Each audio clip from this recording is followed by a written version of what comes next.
Joy Behar called Kennedy uneducated. Then Kennedy told this story. Senator Joy Behar said, leaning across the glossy table with that half grin she perfected after 25 seasons of daytime sparring. I've read your speeches, and frankly, they sound like fortune cookie slogans written by someone who skipped half their classes. Tell us, did you actually open a textbook, or did you just memorize bumper stickers on your way here? The studio audience gasped a wave of ooh rolling through the risers like wind through wheat. Red lights above the cameras flicked from pre-roll to live, and every phone in the crowd tilted forward hungry for the clip that would trend before lunch. John Kennedy sat straight in his chair, palms flat on the polished oak. He wore the same gray suit he'd worn 3 campaigns in a row and the same bolo tie his father had given him the night he won his first parish race. On the coffee mug in front of him, the logo of The View shimmered under the set lights. For a breath, the senator didn't move. His eyes traced the studio past Whoopi's raised brow, past Sarah Haynes biting her lip, past the cue cards trembling in a stagehand's fingers until they landed back on Joy Behar, who was already stacking her next punchline. Because, look, she continued tapping her outline, it takes more than folksy charm and a King James quote to solve real problems. Your voting record on education funding is well thin. So is the resume you keep bragging about. Enlighten us. Where exactly did you learn to lead? Another rumble from the audience. Even the camera operators traded glances. They had filmed politicians before, plenty of them, but something in Joy's tone felt sharper today, as though the usual banter had been swapped for live ammunition. Kennedy inhaled slow and deliberate like a man measuring the heft of a hammer before striking a stubborn nail. The studio lights etched faint lines around his eyes, lines dug by courtroom cross-examinations, by late-night farm visits, by funerals he could still smell in the starched collars of his shirts. He didn't answer. Not yet. Joy swiveled, playing to the crowd. See no response. She raised her eyebrows, letting the silence hang just long enough for the cheap seats to fill it with nervous laughter. Maybe the senator lost his homework. Maybe the dog ate it. Hey, I'm not judging. Happens to the best of us. A smatter of chuckles. The co-hosts shifted in their swivel chairs. Ana Navarro whispered something to Alyssa Farah, but the mic caught only the word grandstanding. The floor manager waved a frantic hand just off camera, stretched the segment if it's hot. Hot, it was glowing really, because television loves a duel more than it loves oxygen. Kennedy's fingers curled, then relaxed. His gaze drifted to the audience, row after row of faces, mothers clutching tote bags, retirees in bright cardigans, a group of college students on spring break from Rutgers still wearing campus sweatshirts. They had come for the usual mix of gossip and politics, maybe a cooking demo. They were getting an ambush. At the back of the risers sat a Navy vet in a pressed dress jacket, silver hair trimmed close. He held a small paper flag, the kind passed out at parades. Kennedy's eyes paused on the man, and something softened behind the senator's stern expression, something that looked dangerously like gratitude. Joy snapped her fingers. Senator, Earth to Louisiana. Should we send a search party for your talking points? Laughter this time louder. Camera 2 zoomed tight on Kennedy's face. Every pore, every bead of sweat would stream in high definition to millions of living rooms. He cleared his throat. The microphone on his lapel caught the smallest rustle. Finally, he spoke quietly, almost conversational. Ms. Behar, he began, voice gravel low, I learned to read in a one-room schoolhouse where the roof leaked more words than the dictionary could hold. I learned arithmetic on a porch swing while my mother counted laundry wages and pennies. And I learned leadership the night a tornado ripped our barn clear off its foundation and the neighbors showed up with hammers before the wind even died. That's the short answer. Joy opened her mouth, but Kennedy lifted a finger, not scolding, simply asking for one more breath. As for textbooks, I've read a few, but I've also read the calluses on a farmer's hands and the quiet in a widow's kitchen. Not all lessons fit between hardcovers. His eyes never left hers. Would you like the long answer? It takes a little more time. The studio was still. Even the house band's guitarist fingers, poised above the outro riff, stopped tapping his foot. Joy blinked. The grin faltered, then resurfaced thinner. Senator, we've got 5 minutes before the break. Use them wisely. A small smile touched Kennedy's lips, strange, almost shy. He nodded. 5 minutes is plenty. He turned slightly, addressing the crowd as much as the panel. You know, he said, when I was 9, I walked 3 miles every sunrise to Miss Leah May's classroom. We had 2 readers, 1 Bible, and a coal stove that smoked like a sinner on Sunday. She made me stand on a wooden box every Friday and read aloud so the first graders could hear how words are supposed to land. She said, Johnny pronounced them like they matter, and one day, they will. The audience leaned forward. Phones hovered higher. Joy tapped her pen, impatient, but Kennedy kept going, voice steady, unhurried. I never forgot that. Years later, standing in a courtroom with marble floors and men who thought my accent meant ignorance, I remembered that box. I spoke like the words mattered. They did. They still do. Camera 1 cut to Joy. Her smirk wavered. Sweet story, she said. Hallmark should call you. But we're talking about policy, Senator. Degrees matter when you're writing laws. A hum stirred through the audience, half approval, half unease, like storm clouds debating whether to rumble. Kennedy nodded. Degrees are valuable. I don't knock them. But a title can't teach compassion, and compassion writes every law worth following. He shifted, folding his hands. Case in point, he said, and the phrase landed like a courtroom gavel. Last winter, a janitor at the Capitol found a leak no engineer could fix. He patched it with an old coffee can and a strip of duct tape. Saved us from flooding half the archives. He never studied fluid dynamics. He just refused to let the words, "not my job," leave his mouth. Joy inhaled to interrupt, but Kennedy's tone turned softer, almost apologetic. You asked where I studied. I studied in barns and courtrooms and hospitals at 3 a.m, when a Marine with no legs still smiled bigger than the moon. I studied every time someone with nothing left still offered me their last slice of dignity. Silence spread like ink in water. Kennedy glanced back at Joy. If that's not enough for you, he said, voice calm, ask the folks watching. They can decide whether a man's education shows on a diploma or in the way he stands when someone weaker gets shoved. The audience erupted not in partisan cheers, but in that low, involuntary sound humans make when truth grazes bone. Joy's retort stalled on her tongue. Whoopi chimed in, voice husky. We need a break. The producer's hand slashed across the air, cut to commercial. But before the bumper music rolled, Kennedy leaned toward Joy, gentle as sunrise. I'll be right here after the ads, he said. We can keep talking about books, or we can talk about why some kids never get any. The theme music of The View faded, and the red live bug blinked back on. Joy Behar adjusted her earpiece, ready to reclaim momentum. During the break, she said, Tone, syrup, sweet, our team pulled your voting record. Senator, you've opposed 3 separate bills that would have poured billions into public schools. Explain that to the parents watching. Kennedy straightened his bolo tie. Glad you brought it up. He slid a folded paper from his coat pocket. This is a photo of Lydia Morales. Single mom, works nights at a poultry plant in Plaquemine. She lost her boy Tyler to fentanyl 2 summers ago. His voice thinned for half a heartbeat. Last October, she testified before a Senate subcommittee. Of 100 senators, 2 showed up, me and the chairman's intern, taking notes. The bills you cite would have shoveled cash into bureaucracy while ignoring the clinics that could have saved Tyler. Lydia asked for treatment beds, not marble lobbies. I voted no because bills without souls are blanks fired at darkness. A ripple of surprise ran through the audience. Camera 3 stole a close-up of Joy's furrowed brow. So your solution, she pressed, is to stall funds until the perfect bill appears. Kids can't wait for perfection, neither can dead ones. Kennedy said, voice flat as slate. I drafted an amendment redirecting 15% to rural rehab centers. It died in committee. No cameras there, so no outrage. He held Joy's gaze. I'll refile next session. Maybe you'll cover that hearing. Whoopi raised a hand. Senator, let's ground this.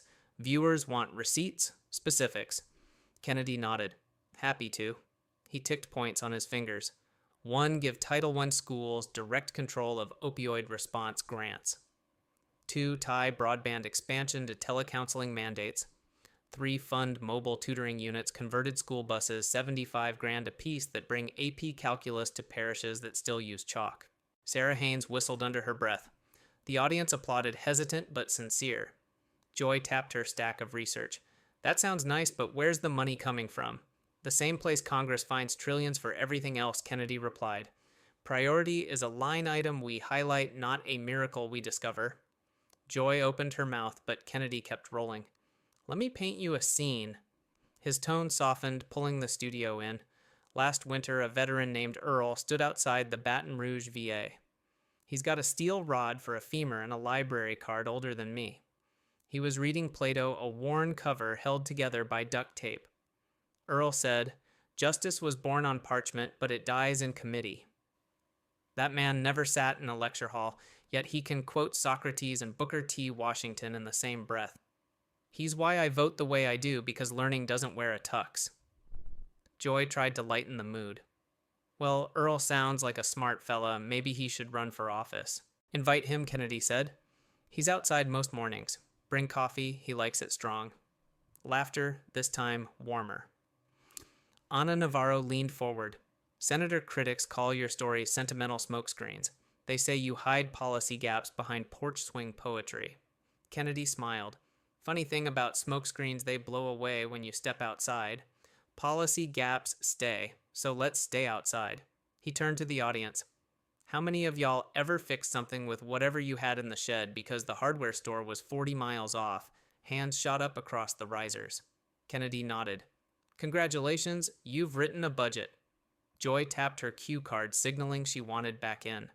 Kennedy yielded with a courteous sweep of his hand. She leaned close, voice low. Okay, Senator, last question before the break. Why should anyone trust a man who quotes scripture in one sentence and votes against free community college in the next? Kennedy folded his paper, slid it away. Because trust isn't about agreeing on every page. It's about turning the page together. He paused, letting the weight settle. Free college is a promise with fine print. The proposal you mentioned saddled schools with federal strings that would choke trade programs, welding, plumbing, diesel tech. Lydia's little brother wants to be a welder, not a debt statistic. I'll fight for his spark torch the same way I fought for Tyler's second chance. A hush blanketed the set. Even Joy's practiced poise wavered. Whoopi exhaled. Well, we'll pick this up after another short break. But Kennedy spoke once more, a voice gentle. Joy, you asked where I learned to lead. Truth is, I'm still learning. Maybe today's lesson is knowing when to listen. He gestured to the crowd. After the show, I'll be in the lobby. Anyone here or watching online who's buried a child to this epidemic, come tell me what the textbooks missed. I'm all ears. The red light dimmed. Bumper music swelled. Yet no one moved. Crew hosts, audience, everyone sat caught in that delicate vacuum after truth is spoken and before applause remembers its job. Off camera, a producer whispered, "We're clear." Only then did the room exhale. Joy Behar removed her glasses, studying the senator like a puzzle that might solve her instead. He offered a small, tired smile, the kind that says, I've seen worse storms, but this one matters. Behind them, the set monitors rolled highlights from earlier shows, celebrity gossip, a mocktail recipe, yesterday's fashion segment. All felt like artifacts from a lighter universe. The light flipped back to live. Joy Behar reclaimed her pen like a sword. Senator, she said, heartfelt anecdotes don't change GPA averages. Viewers need deliverables. Let's talk about your education bill. Why strip foreign language funds? Kennedy clasped his hands. Because children in Franklin Parish still study Spanish from photocopies so faint you can't see the verbs. Money first fixes ink, then accent marks. Joy's laugh was thin, cute but evasive. Try me, he said. She pivoted. Fine, pop quiz. Who wrote the 1954 landmark ruling on school desegregation? Chief Justice Earl Warren. Kennedy replied without blinking. Brown v. Board, unanimous. Next, a murmur rose. Even producers exchanged nods. Joy pressed harder.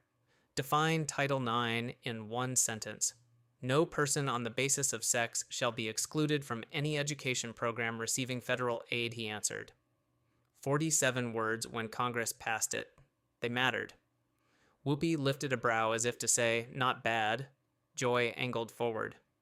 Then why voted against expanding it to include gender identity last year? Because the amendment slashed due process protections for all students, Kennedy said. Liberty bleeds when we favor one justice by draining another. The desk crackled with tension. Joy's smile slipped. You cloak controversy and poetry. And you chase virtue with vinegar, he replied, tone. Polite eyes flint. Different recipes. Same kitchen. The audience gasped, half thrill, half disbelief. Joy's retort stalled as a stagehand hurried a note to Whoopi. She read it, looked up. Senator, there's a caller on line 2. Says she's Miss Leah May's granddaughter. You take it. Hush. Kennedy nodded. Whoopi tapped her earpiece. The speaker hummed. A warm southern voice filled the studio. Senator Johnny, my grandma used to brag you'd be governor one day. She's gone now, but she kept that wooden box you read on. Still in our attic. Thought you'd want to know. Kennedy's face softened.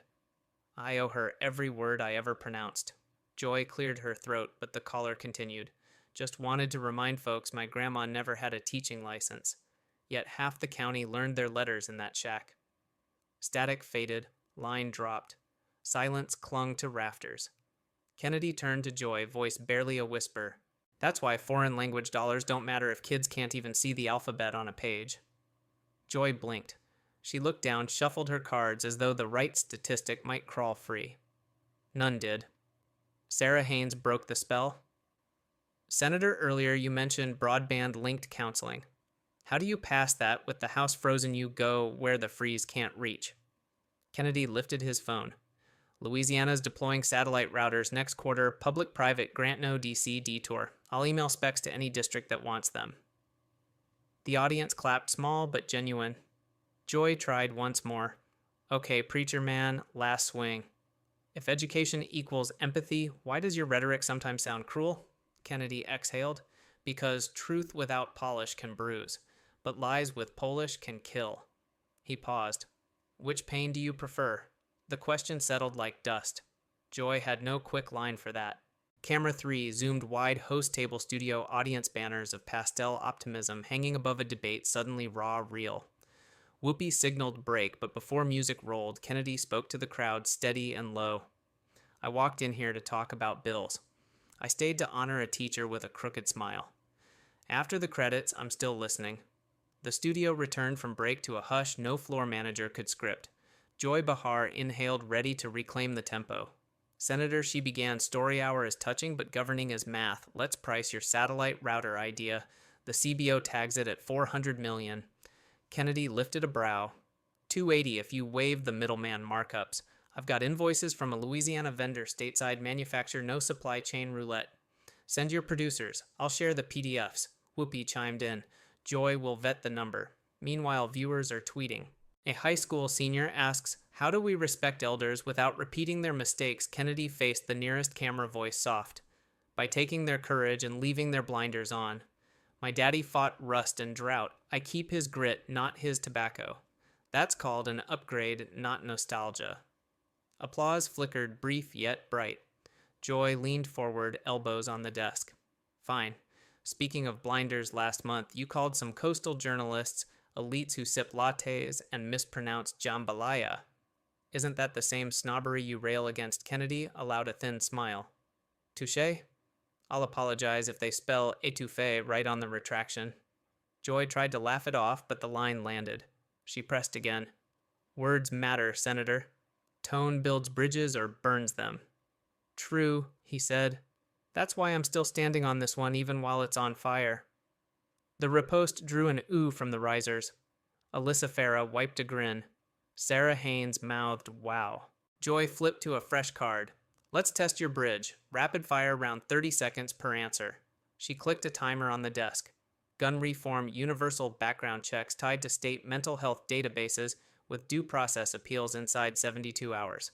Climate zero interest loans for farmers who swapped diesel pumps for solar, paid back through crop insurance rebates. Dreamers, conditional residency on a 5-year civic service track. Military FEMA elder care served the country that raised you. The timer beeped. Joy blinked momentarily, disarmed. Well, that was concise. Kennedy shrugged. Perspectives faster than rhetoric. A stagehand signaled audience question. A middle-aged woman in row 3 stood, voice trembling. Senator, my girl's in 4th grade. Read 2 levels behind. What can I do starting tonight? Kennedy's expression was gentle. Read with her, out loud, same page, same pace. When she stumbles, don't correct, repeat together. Fluency grows in unison, not shame. He produced a dog-eared booklet from his jacket.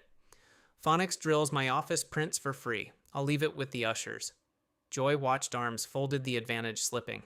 She glanced at her monitor. Social media sentiment was tilting. Chucker Kennedy on the View trending approval climbing. Whoopi sensed the shift. Joy, final shot before we hit the last break. Behar squared her shoulders. Senator people say you weaponize humility, that you wrap hard right votes in homespun halos. Are we witnessing authenticity or stagecraft? Kennedy took a breath. If it's stagecraft, it ends when the camera's cut. Authenticity follows you to the parking lot. He tapped his chest. Asked the janitor fixing that leak whether I stagecrafted at 2 a.m. Joy opened her mouth, searching for a retort. None came. Kennedy turned to the audience once more. I'm not the smartest man in this room, he said, but I'm certain of two things. Pain teaches faster than professors, and respect travels both directions across any aisle, even this one. The applause rose steady, undeniable. Cameras panned wide, catching viewers, wiping eyes they hadn't planned to cry with.